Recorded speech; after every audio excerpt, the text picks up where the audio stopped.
এটিকলি দুটিপাত ছিঙি লিলিমাই নায়কে গঢ়িলে ৰেকৰ্ড।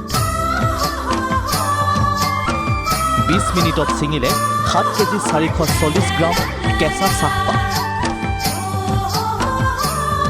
দেশৰ 25খন ৰাজ্যৰ ভিতৰত অসমে আজুৰিলে শ্ৰেষ্ঠত্বৰ সন্মান। 25খন গাঁৱত মানুহ আহিছিলে, তাহাঁতিয়ে পাত ছিঙিবলৈ আহিছিলে 25খনৰ মানুহকেইটা। আৰু আমি দুয়োকে পাত ছিঙিলোঁ আৰু দুয়োকে গ'লোঁ আৰু 7 কেজি 440 গ্ৰাম পাত ছিঙিলোঁ আৰু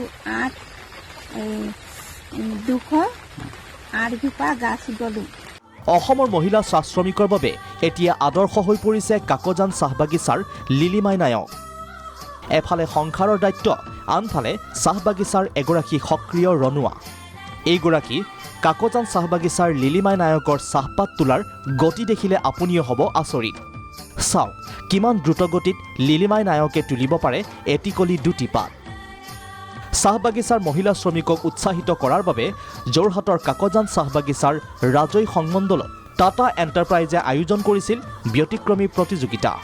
এই প্ৰতিযোগিতাত 25খন ৰাজ্যৰ মহিলা শ্ৰমিক প্ৰতিযোগীক চেৰ পেলাই লিলিমাই নায়কে লাভ কৰিলে শ্ৰেষ্ঠত্বৰ সন্মান। লিলিমাই নায়কলৈ আগবঢ়ালে 1 লাখৰ ধনৰ টোপোলা। ইতিমধ্যেই টাটা এণ্টাৰপ্ৰাইজ কৰ্তৃপক্ষই প্ৰদান কৰিছে চেক। লিলিমাই নায়কে সফলতা অৰ্জন কৰি প্ৰাগ নিজৰ আগত ব্যক্ত কৰিলে অনুভৱ। 1 লাখ টকা পাত ছিঙাতে মোক দিছে। 1 লাখ টকা মই গ্ৰহণ কৰিছোঁ। এতিয়া